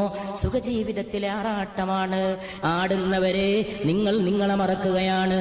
ഏത് സന്തോഷത്തിലും വ്യക്തിത്വം മറക്കരുത്, ഭൂമിയെ മറക്കരുത്, പിളർക്കരുതേ, നടക്കുന്ന ഭൂമിയെ പിളർത്തരുതേ, അഹങ്കാരം കൊണ്ടൊരു കുഴി കുഴിക്കരുതേ, വിനയം കൊണ്ട് ഇതിഹാസം തീർക്കണേ.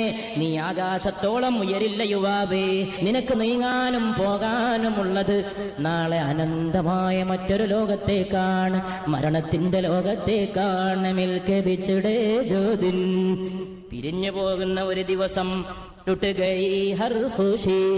എല്ലാ സന്തോഷവും അസ്തമിച്ചു പോവുകയാണ്. വീട്ടിന്റെ ആ അടുക്കളയിൽ ഇരുന്നു കൊണ്ട് ഭാര്യ ഉച്ചക്ക് ചോറുണ്ടാക്കുന്നുണ്ടോ, അവള് കറി വെക്കുന്നുണ്ടോ, ആ കറിയുടെ തൂമണം വരുന്നുണ്ടോ, മക്കള് ളിക്കുന്നുണ്ടോ, അടുത്ത അയൽവാസിയുടെ വീട്ടിൽ സന്തോഷം നടക്കുന്നുണ്ടോ, അവരറിയുന്നില്ല. അസ്രായീലിന്റെ മുറിയിലേക്ക് കടക്കുന്നുണ്ടല്ലോ, ആ ഊണ്, അവൾ വെക്കുന്ന ഊണ് പോലും കഴിക്കാൻ ഈ അസ്രായീൽ എന്നെ അനുവദിക്കുന്നില്ലല്ലോ. അസ്രായീൽ പരിശുദ്ധ മുഹമ്മദിന്റെ വീട്ടിലേക്കും വന്നു സല്ലല്ലാഹു അലൈഹി വസല്ലം. അവിടെ കടന്ന അസ്രായീലിന് പിന്നെ ലോകത്തെ ഏത് വീട്ടിൽ പോകാൻ എന്ത് മടി. പക്ഷെ അവിടെ എത്തിയപ്പോ അസ്രായീൽ വിനയാന്വിതനായി, അസ്രായീൽ വളരെ അതപകാരനായി, അസ്രായീൽ വളരെ മര്യാദക്കാരനായി. വേറെ എവിടെയും പോകുമ്പോഴുള്ള പോലെയല്ല. അദബ് സേ ചലോ और सर को झुका लो. റൗള എന്ന് പറയുന്നത് മലായികത്ത് വന്നിട്ട് കാലുമുത്തുന്ന സ്ഥലമാണ് പരിശുദ്ധ മുഹമ്മദിന്റെ സല്ലല്ലാഹു അലൈഹി വസല്ലം. അതുകൊണ്ട് അസ്രായീൽ ബഹുമാനത്തോടെ വന്ന് നിന്നുകൊണ്ട് ചോദിച്ചു, യാ റസൂലല്ലാഹ് സല്ലല്ലാഹു അലൈഹി വസല്ലം, അല്ലാഹു എന്നെ നിയോഗിച്ചിരിക്കുകയാണ് അങ്ങയുടെ റൂഹ് പിടിക്കുവാൻ, അത് പിടിച്ചുകൊള്ളട്ടെയോ? അനുവാദം ചോദിച്ചുകൊണ്ട് മുമ്പിലെത്തിയ നേരത്ത് പരിശുദ്ധ റസൂൽ സല്ലല്ലാഹു അലൈഹി വസല്ലം അവസാനത്തെ നിമിഷമാണ്. ഒടുക്കത്തെ പ്രസംഗത്തിലും അവിടുന്ന് പറഞ്ഞത് ഖിയാറുക്കും ഖിയാറുക്കും ലി അഹ്ലീക്കും എന്നാണ്. നിങ്ങളിൽ വെച്ച് ഏറ്റവും നല്ലവർ നിങ്ങളുടെ സ്ത്രീകളോട് നന്നായിട്ട് പെരുമാറുന്നവരാണ്. ഒടുക്കത്തെ വിടവാങ്ങൽ പ്രസംഗത്തിൽ പോലും പെണ്ണിന്റെ കാര്യം മറക്കാത്ത പരിശുദ്ധ നബിയെ മറക്കരുത് പെണ്ണുങ്ങളെ സല്ലല്ലാഹു അലൈഹി വസല്ലം.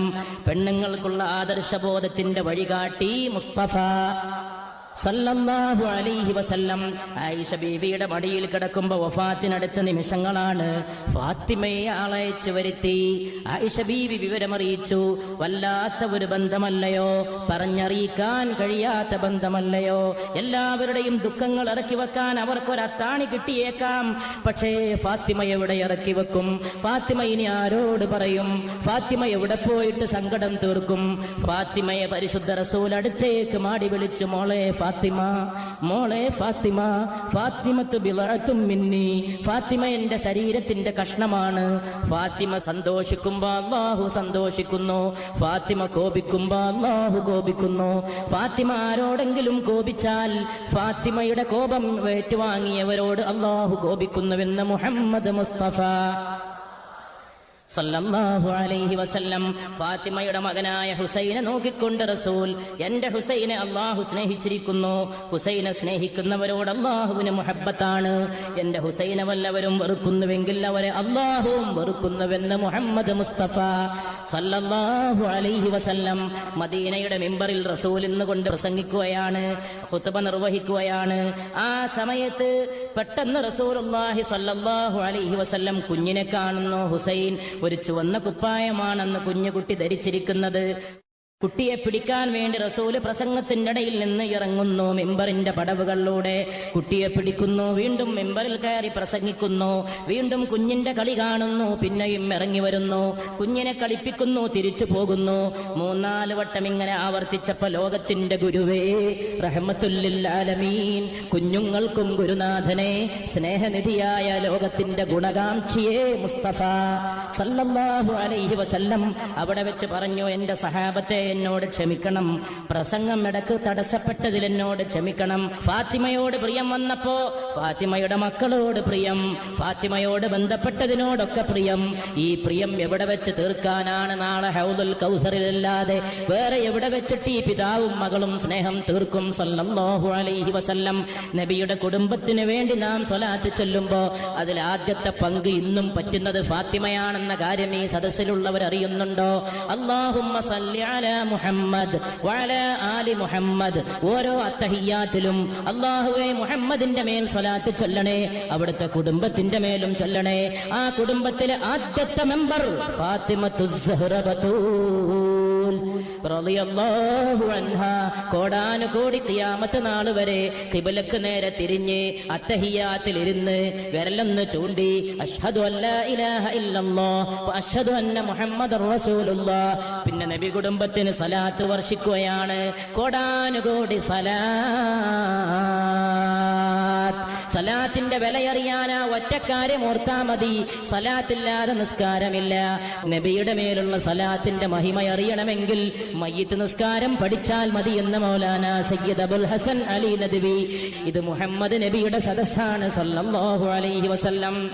മയ്യത്തിനെ കൊണ്ടുപോയിട്ട് നിസ്കരിക്കാൻ വേണ്ടി കിടത്തിയാൽ എന്തിനാണ് രണ്ടാമത്തെ തക്ബീർ കഴിഞ്ഞിട്ട് അല്ലാഹുമ്മ സല്ലി അലാ സയ്യിദിനാ മുഹമ്മദിൻ വഅലാ ആലി സയ്യിദിനാ മുഹമ്മദിൻ കമാ സല്ലൈത അലാ ഇബ്രാഹീമ വഅലാ ആലി ഇബ്രാഹീം വബാരിക് അലാ സയ്യിദിനാ മുഹമ്മദിൻ വഅലാ ആലി സയ്യിദിനാ മുഹമ്മദിൻ കമാ ബാറക്ത അലാ ഇബ്രാഹീമ വഅലാ ആലി ഇബ്രാഹീമ ഇന്നക ഹമീദും മജീദ്. മനുഷ്യൻ ഭൂമിയിലേക്ക് കടന്നു വരുമ്പോ കാതിൽ അഷ്ഹദു അന്ന മുഹമ്മദർ റസൂലുള്ളാഹ് മുഹമ്മദിന്റെ പേരുച്ചരിച്ച് വന്നവനെ പോകുമ്പോ ഈ പേര് കേട്ട് പോയിക്കോ മയ്യിത്തേ സല്ലല്ലാഹു അലാ മുഹമ്മദ് സല്ലല്ലാഹു അലൈഹി വസല്ലം. പരിശുദ്ധ റസൂലിന്റെ സലാത്തിന്റെ മഹിമക്ക് ജനാസ നമസ്കാരം ചിന്തിക്കുന്നവർക്ക് ഏറ്റവും വലിയ ദൃഷ്ടാന്തമാണ് പരിശുദ്ധ നബി മുഹമ്മദ് മുസ്തഫ സല്ലല്ലാഹു അലൈഹി വസല്ലമയുടെ മുമ്പിൽ ഫാത്തിമ വന്നിരിക്കുന്നു. വഫാത്താകാൻ പോവുകയാണ്. ഇനി അധികം നിമിഷമില്ല. ഇനി വസന്തം വിട പറയുകയാണ്. ഇനി ഈ ലോകത്ത് വിളക്ക് അധ്യാപനത്തിലൂടെ തത്വത്തിലൂടെ മാത്രം ഇനി റൗളയിൽ മറയുകയാണ്. അതുകൊണ്ട് മകളെ അടുത്തേക്ക് വിളിച്ചു ഫാത്തിമ. ഫാത്തിമ വിങ്ങിപ്പൊട്ടി. ഫാത്തിമക്ക് കാര്യം മനസ്സിലായി. ഫാത്തിമ വിങ്ങിപ്പൊട്ടിയപ്പോ ഫാത്തിമയുടെ ശരീരം തന്റെ ശരീരത്തോട് ചേർത്ത് പിടിച്ചു. ശരീരത്തോട് ചേർത്ത് പിടിച്ചുകൊണ്ട് കാതിലേക്ക് സ്വകാര്യം പറയാൻ വേണ്ടി ചേർത്ത് പിടിച്ചു. വലത്തെ കാതിലൊരു സ്വകാര്യം പറഞ്ഞു. ഫാത്തിമ വല്ലാതെ പൊട്ടിക്കരഞ്ഞു. ആ സ്വകാര്യം കേട്ടപ്പോഴേക്ക് പൊട്ടിക്കരഞ്ഞു. ഉടൻ തന്നെ കരഞ്ഞുകൊണ്ടിരുന്ന ഫാത്തിമയെ വീണ്ടും ശരീരത്തോട് ചേർത്ത് പിടിച്ചുകൊണ്ട് ഇടത്തെ കാതിലൊരു സ്വകാര്യം പറഞ്ഞു.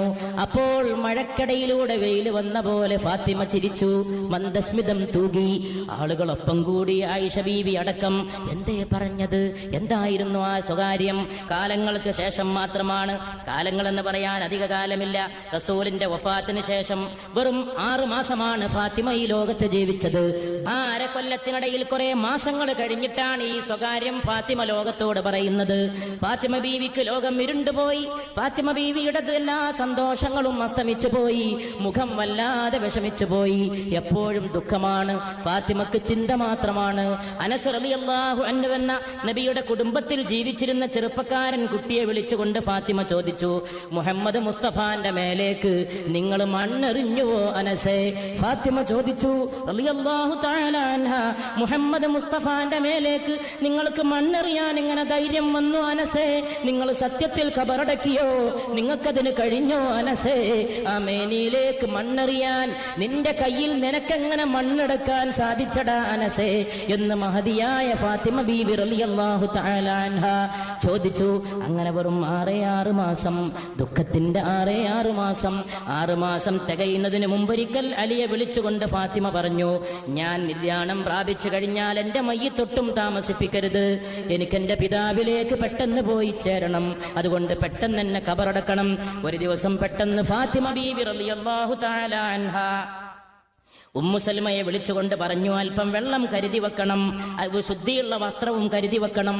ലോക ചരിത്രത്തിലെ അനുഗ്രഹീതമായ വഫാത്തെ ഫാത്തിമ റളിയല്ലാഹു തആല അൻഹ. കുറച്ച് കഴിഞ്ഞപ്പോ ഫാത്തിമ ബീവി പോയിട്ട് നന്നായിട്ട് കുളിച്ചു. ആ വസ്ത്രമെടുത്ത് ഫാത്തിമ ബീവി അണിഞ്ഞു. വസ്ത്രം അണിഞ്ഞുകൊണ്ട് ഫാത്തിമ ബീവി നേരെ പോയിട്ട് കടന്നു. ഖിബിലക്ക് മുഖം തിരിച്ചുകൊണ്ട് കടന്നു. ഏതാനും നിമിഷങ്ങൾ മാത്രം. ഇന്നാ ലില്ലാഹി വ ഇന്നാ ഇലൈഹി റാജിഊൻ. ഫാത്തിമ ഈ ലോകത്തോട് വിട പറഞ്ഞു പോയി. എന്റെ കുടുംബത്തിൽ നിന്ന് ആദ്യം എന്നോട് ചേരുന്നത് ഫാത്തിമ. ആ വാക്ക് പിഴക്കാത്ത വാക്ക്, അത് പുലരേണ്ട പ്രവചനം. അതുകൊണ്ട് ആദ്യത്തെ യാത്ര ചെയ്തുകൊണ്ട് ഫാത്തിമ ബീവി റളിയല്ലാഹു തആല അൻഹ യാത്ര പോയി. ഇന്ന് റൗള ഷരീഫിന്റെ പച്ചക്കുപ്പയുടെ അടുത്ത് നിന്ന് അല്പം അങ്ങ് നടന്നു പോയാൽ അവിടെ ബഖീഅ് എന്ന ഖബർസ്ഥാനുണ്ട്. അത് മുഴുവൻ നബിയുടെ കുടുംബത്തിന്റെ ഖബറിടങ്ങളാണ് സല്ലല്ലാഹു അലൈഹി വസല്ലം. അവിടുത്തെ പത്നിമാരും സഹാബികളുമാണ് അവിടെ അന്ത്യവിശ്രമം കൊള്ളുന്നത്. ധാരാളം മഹത്തുക്കൾ അടങ്ങിയത് സ്ഥലമാണ് ബഖീയിൽ പോകുമ്പോ അവിടുത്തെ മണ്ണ് കാലിന്മേൽ പറ്റുമ്പോ പേടിച്ചു പോകും, വിഷമിച്ചു പോകും. ആരൊക്കെയാണ് കിടക്കുന്നത് അവിടെ? ഇപ്പോഴും ബഖീഇന്റെ അടുത്തേക്ക് കടന്നാൽ, അകത്തേക്ക് പോയാൽ, മുന്നോട്ട് നടന്നു പോകുമ്പോ ഏകദേശം ഇടത് ഭാഗത്തായിട്ട് വേറിട്ട് കിടക്കുന്ന ഒരു ഖബറുണ്ട്. സ്നേഹത്തിന്റെ കുടീരമേ ഫാത്തിമ ബീവി റളിയല്ലാഹു തആല അൻഹ അന്ത്യവിശ്രമം കൊള്ളുന്ന ഏറ്റവും വലിയ മണ്ണിന്റെ പവിത്രതയാർന്ന സ്ഥാനം. സുബ്ബത്ത് അലയ്യ മസാഇബുൻ ലൗ അന്നഹാ സുബ്ബത്ത് അലൽ അയ്യാമി സുർന ലയാലിയാ. നബിയുടെ വഫാത്തിന് ശേഷം ഫാത്തിമ ചൊല്ലി, എന്റെ മേൽ ആപത്ത് വന്ന് പിടികൂടിയിരിക്കുന്നു. ഈ ആപത്തെങ്ങാനും വല്ല പകലിന്റെ മേലും വീണാൽ ആ പകല് പോലും രാത്രിയായി പോകും. അത്ര വലിയ ആപത്തെന്നെ ബാധിച്ചുവെന്ന് പരിശുദ്ധ നബിയുടെ വഫാത്തിനെ കുറിച്ച് ചൊല്ലിയ ഫാത്തിമത്തു സഹ്റ ബത്തൂൽ റളിയല്ലാഹു തആല അൻഹാ, ആ ഫാത്തിമത്തു സഹ്റ ബത്തൂലിന്റെ മാതൃക പിൻപറ്റാൻ, അതിലൂടെ മുന്നോട്ട് പോകാൻ അല്ലാഹു നമുക്ക് അനുഗ്രഹം നൽകുമാറാകട്ടെ.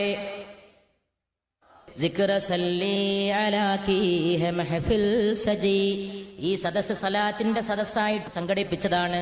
ആശിഖാനേ മുഹമ്മദ് ഹേ ആയേ ഹുവേ. ഇത് മുഹമ്മദിനെ സ്നേഹിക്കുന്നവർ സല്ലല്ലാഹു അലൈഹി വസല്ലം വന്നിട്ടുള്ള സദസ്സാണ്. അല്ലാഹു സുബ്ഹാനഹു വ തആല നമ്മെ അനുഗ്രഹിക്കപ്പെട്ടവരുടെ കൂട്ടത്തിൽ ഉൾപ്പെടുത്തുമാറാകട്ടെ.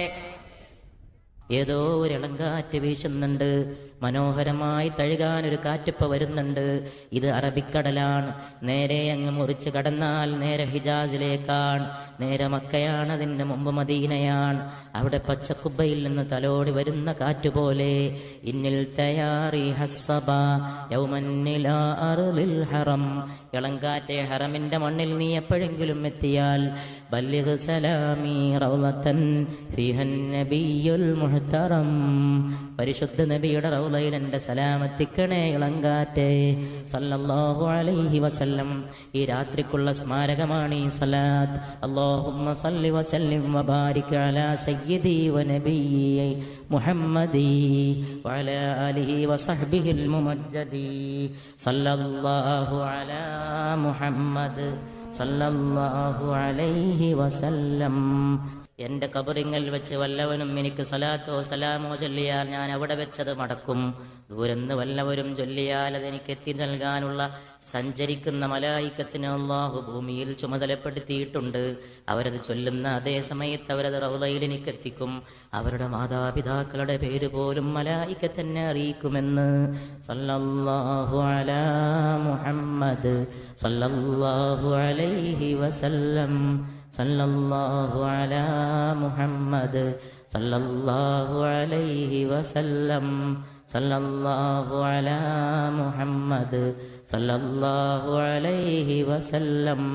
സല്ലല്ലാഹു അലാ മുഹമ്മദ് സല്ലല്ലാഹു അലൈഹി വസല്ലം. റൗള ശരീഫിലേക്കുള്ള ആയിരങ്ങളുടെ ലക്ഷങ്ങളുടെ സലാത്തിന്റെ വിഭവങ്ങളുടെ പെട്ടികൾ പ്രവഹിക്കുന്ന ഈ രാത്രി അല്ലാഹു അത് നമ്മിൽ നിന്ന് കബൂൽ ചെയ്യുമാറാകട്ടെ.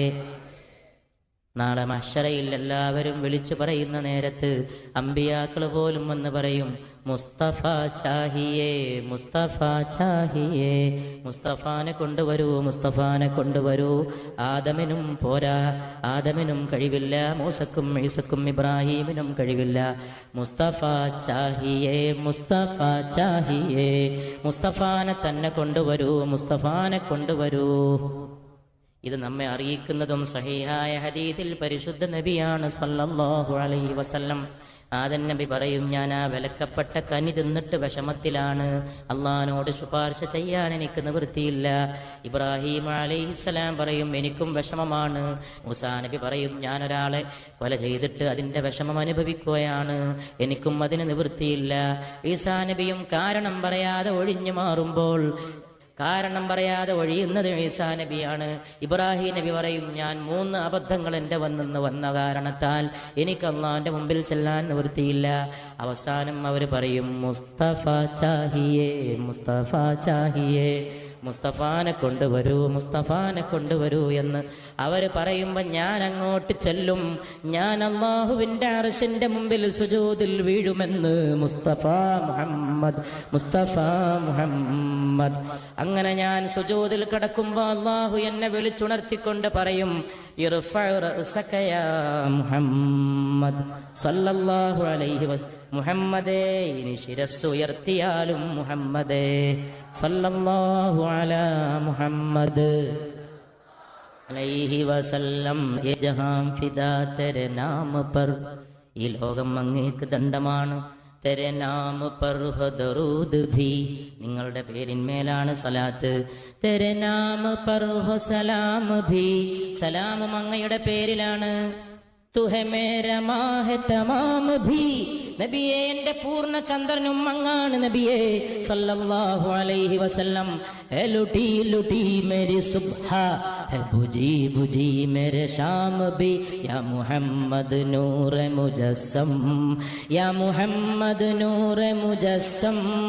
മുഹമ്മദേ സല്ലല്ലാഹു അലൈഹി വസല്ലം, യാ മുഹമ്മദ് നൂറെ മുജസ്സം, യാ മുഹമ്മദ് നൂറെ മുജസ്സം, യാ മുഹമ്മദ് നൂറെ മുജസ്സം, യാ മുഹമ്മദ് നൂറെ മുജസ്സം, യാ മുഹമ്മദ് നൂറെ മുജസ്സം, യാ മുഹമ്മദ് നൂറെ മുജസ്സം, യാ മുഹമ്മദ് നൂറെ മുജസ്സം, യാ മുഹമ്മദ് നൂറെ മുജസ്സം. ആങ്കോം തെരീ ബാബേ ഹറം, അങ്ങയുടെ കണ്ണ് ഹറമിലേക്ക് തുറക്കുന്ന വാതിലല്ലയോ നബിയേ. അങ്ങയുടെ കണ്ണ് ദൃശ്യമായതിൻ്റെയും അദൃശ്യമായതിൻ്റെയും ഇടക്കുള്ള കവാടമല്ലയോ നബിയേ സല്ലല്ലാഹു അലൈഹി വസല്ലം. മലയാളക്കരയിൽ ഇതുപോലെ ഒരു ഇതിഹാസം ഇതിനു മുമ്പുണ്ടായിട്ടില്ല. വഅമ്മാ ബിനിഅമതി റബ്ബിക ഫഹദ്ദിസ്, അല്ലാഹ് ചെയ്ത നിഅമത്തിനെ എടുത്തു പറഞ്ഞോ എന്ന് ഖുർആനിൽ പറഞ്ഞിട്ടുണ്ട്. അത് എടുത്തു പറയുന്നത് അഹങ്കാരമല്ലെന്ന് അല്ലാഹ് കൽപ്പിച്ചത് കൊണ്ട് ഈ വിനീതൻ പറയുകയാണ്, ഇത് മലയാളക്കരയിൽ പുതിയ ഒരു ഇതിഹാസമാണ്. ഇത് മലയാളക്കരയിൽ ലോകത്തിലും തന്നെ ഇതിഹാസമാണ്. പരിശുദ്ധ മുഹമ്മദ് സല്ലല്ലാഹു അലൈഹി വസല്ലം, അവിടുത്തെ മദ്ഹിന്റെ ഈ പാരാവാരം ഇതിഹാസമാണ്. ഇത് അവസാനിക്കാത്ത സുഗന്ധമാണ്. ഇത് ഒഴുക്കവും ഇട പറയാത്ത സുഗന്ധമാണ്. ഖുശ്ബൂ തെരീ ജൂവേ ഹറം, നിങ്ങളുടെ സുഗന്ധം ഹറമിന്റെ തൂമണം പോലെ നബിയേ സല്ലല്ലാഹു അലൈഹി വസല്ലം. ആങ്കോം തെരീ ബാബേ ഹറം, നിങ്ങളുടെ കണ്ണുകൾ ഹറമിലേക്ക് തുറക്കുന്ന വാതിൽ പോലെ. ഖുശ്ബൂ തെരീ ജൂവേ ഹറം, ഇൽഹാം ഹേ ജാമാ തെരാ, നിങ്ങൾ അണിയുന്ന വസ്ത്രം അല്ലാഹുവിന്റെ വഹിയാണ് നബിയേ സല്ലല്ലാഹു അലൈഹി വസല്ലം. ഖുർആൻ ഹേ തെരാ, നിങ്ങൾ തലയിൽ കെട്ടുന്ന തലേക്കെട്ട് ഖുർആനാണ് നബിയേ സല്ലല്ലാഹു അലൈഹി വസല്ലം. ഖുർആൻ തെരാ, നിങ്ങളുടെ തലേക്കെട്ട് ഖുർആനാണ് നബിയേ. നിങ്ങളുടെ സുഗന്ധം ഹറമിന്റെ സുഗന്ധമാണ് നബിയേ. അമീറെ ഹറം, നിങ്ങൾ ധനികരിൽ സുൽത്താനാണ് നബിയേ. ഫക്കീറെ അജം, ഞാൻ അനറബിയായ ഒരു ഫക്കീറാണ് നബിയേ. ഫക്കീറെ അജം, ഞാൻ അർജമികൾക്കിടയിലെ ഒരു ഫക്കീറാണ് നബിയേ. ഖുശ്ബൂ തെരീ ജൂവേ ഹറം, ആങ്കോം തെരീ ബാബേ ഹറം, ആഫാഖ് തേരാ സാമഈൻ. ഒരു സദസ്സിന്റെ മുമ്പിൽ ഈ വിനീതൻ നിൽക്കുമ്പോ മദ്ഹിന്റെ പൂക്കൾ റൗളയിലേക്ക് അയക്കുമ്പോ, യാ റസൂലല്ലാഹ് नहीं तमते किसी तरह ये आंसू या റസൂലല്ലാഹ്. ഈ ഒഴുകുന്ന കണ്ണുനീര് വറ്റാത്ത കണ്ണുനീരാണ് നബിയെ. എന്തുകൊണ്ടെന്നാൽ നിങ്ങൾ ലോകത്തെ മുഴുവൻ അഭിസംബോധന ചെയ്ത ആളാണ് നബിയെ. ആഫാഖ് തേരാ സാമഈൻ ജിബ്രീൽ സായി സേ അമീൻ. അങ്ങ് പ്രസംഗിക്കാൻ പ്രപഞ്ചത്തിന്റെ പീഠത്തിൽ കയറി നിന്നാൽ അങ്ങേക്ക് ഹിദ്മത്ത് ചെയ്യാൻ കൂടെ ഒരു ഖാദിമുണ്ട്. അത് റൂഹുൽ അമീനായ മലക്ക് ജിബ്രീലാണ് നബിയെ അലൈഹിസ്സലാത്തു വസ്സലാം. നിങ്ങൾക്ക് ഈ മഹത്വത്തിന്റെ മുമ്പിൽ എന്ത് സ്ഥാനം ജിബ്രീലേ? ഈ ഉന്നതമായ മഹത്വത്തിന്റെ മുമ്പിൽ നിങ്ങൾ പോലും നിസ്സാരക്കാരൻ ജിബ്രീലേ. കടന്നു പോകുന്ന സമയത്ത് എത്തിയിട്ട് സിദ്റത്തുൽ മുന്തഹയിൽ അങ്ങെത്തിയില്ലയോ നബിയേ? അവിടെ എത്തിയപ്പോ ജിബ്രീൽ യാത്ര ചോദിച്ചില്ലയോ യാ റസൂലല്ലാഹ് സല്ലല്ലാഹു അലൈഹി വസല്ലം? ജിബ്രീലേ, എന്നെ ഒറ്റക്കാക്കിയിട്ട് പോവുകയാണോ എന്ന് അവിടുന്ന് അരുളിയില്ലയോ നബിയേ? ഇനി ഇവിടുന്ന് അങ്ങോട്ട് ഒരു ഇഞ്ച് ഞാൻ മുന്നോട്ട് സഞ്ചരിച്ചാൽ എന്റെ ചിറകുകൾ കരിഞ്ഞു പോകും റസൂലേ സല്ലല്ലാഹു അലൈഹി വസല്ലം എന്ന് പറഞ്ഞതിന്റെ അടിസ്ഥാനത്തിൽ ഞങ്ങൾ പറയുകയാണ് നബിയേ, ഞങ്ങൾ പറഞ്ഞു പോവുകയാണ് നബിയേ. ജിബ്രീലിന്റെ ചിറകുകളുടെ ഉയർച്ച എവിടെയാണോ ഉയരങ്ങളിൽ ചെന്ന് അവസാനിക്കുന്നത്, അവിടെയാണ് എന്റെ നബിയുടെ ചെരുപ്പിന്റെ ഉയർച്ച തുടങ്ങുന്നത് നബിയേ സല്ലല്ലാഹു അലൈഹി വസല്ലം.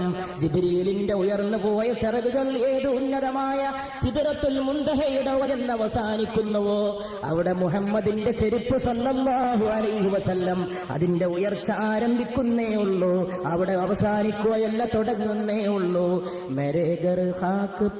അതുകൊണ്ട് എന്റെ ഈ മൺകുടിലൂടെ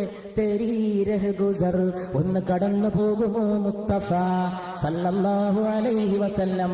എന്റെ ഈ മണ്ണുകൊണ്ടുണ്ടാക്കിയ ശരീരത്തിലൂടെ, എന്റെ ഈ കൊച്ചു ജീവിതത്തിലൂടെ ഇസ്സത്തുണ്ടെങ്കിൽ അത് മുസ്തഫയാണ്, സ്ഥാനമുണ്ടെങ്കിൽ മുസ്തഫയാണ്. ഈ വിനീതൻ നെഞ്ചു തുറന്ന് പറഞ്ഞുകൊള്ളട്ടെ, ഇവന്റെ ജീവിതത്തിൽ അല്ലാഹു വല്ല നിഅമത്തും ചെയ്തിട്ടുണ്ടെങ്കിൽ അതിതാണ് മുസ്തഫാന്റെ മദ്ഹാണ് സല്ലല്ലാഹു അലൈഹി വസല്ലം. മുസ്തഫാന്റെ മദ്ഹല്ലാതെ വേറെ എന്ത് വിശേഷമാണ്? ഈ ലോകത്തിലെ ഏറ്റവും അനുഗ്രഹീത സദസ്സ് മുസ്തഫാന്റെ സദസ്സ് സല്ലല്ലാഹു അലൈഹി വസല്ലം. മരിക്കുന്ന ശ്വാസം വരെ ഈ മദ്ഹ് പറയാൻ ഈ നാവിന് ശക്തി തരണേ അല്ലാഹ്. മരിക്കുന്നവരെ ഈ പേന കൊണ്ട് അവിടുത്തെ മദ്ഹ് എഴുതാൻ ശക്തി തരണേ അല്ലാഹ്. വിഷയങ്ങളൊക്കെ തലയിൽ നിന്ന് മാറ്റിവെച്ച് ഈ ഒറ്റ വിഷയത്തെ സ്വീകരിച്ചാലും ഇസ്സത്ത് തന്നെ അല്ലാഹ്. തേരേ മേരേ ഖാക്ക് പർ, എന്റെ ഈ മൺകുടിലൂടെ അവർ തേരീ രഹ് ഗുസർ, ഒന്ന് കടന്നു പോകണേ മുസ്തഫ. അങ്ങനെ കടന്നു പോയാലോ സിദ്റത്തുൽ മുന്തഹ, ആ സിദ്റത്തുൽ മുന്തഹയിലൂടെ കടന്നു പോയതിന്റെ ഒരംശം എന്റെ മൺകുടിലും അനുഭവിക്കില്ലയോ നബിയേ? അതുകൊണ്ട് ആ ഉന്നതമായ അവസ്ഥ പ്രദാനം ചെയ്യുന്നതിന് വേണ്ടി അല്ലാഹുവേ ഞങ്ങൾ അനുഗ്രഹിക്കണമേ തമ്പുരാനെ. ആംഖോं तेरी बाबे हरम, खुशबू तेरी जूവേ ഹറം. ഹറമിന്റെ വാതിൽ പോലെ മുസ്തഫാന്റെ കണ്ണുകൾ. നൂറേ അസൽ തേരി ജബീൻ, ആദ്യത്തെ പ്രകാശമേ അങ്ങയുടെ നെറ്റിത്തടം നബിയേ സല്ലല്ലാഹു അലൈഹി വസല്ലം. യാ മുഹമ്മദ് നൂറെ മുജസ്സം, യാ മുഹമ്മദ് നൂറെ മുജസ്സം, യാ മുഹമ്മദ് നൂറെ മുജസ്സം, യാ മുഹമ്മദ് നൂറെ മുജസ്സം. അസ്സലാമു അലൈക്കും വറഹ്മത്തുള്ളാഹി.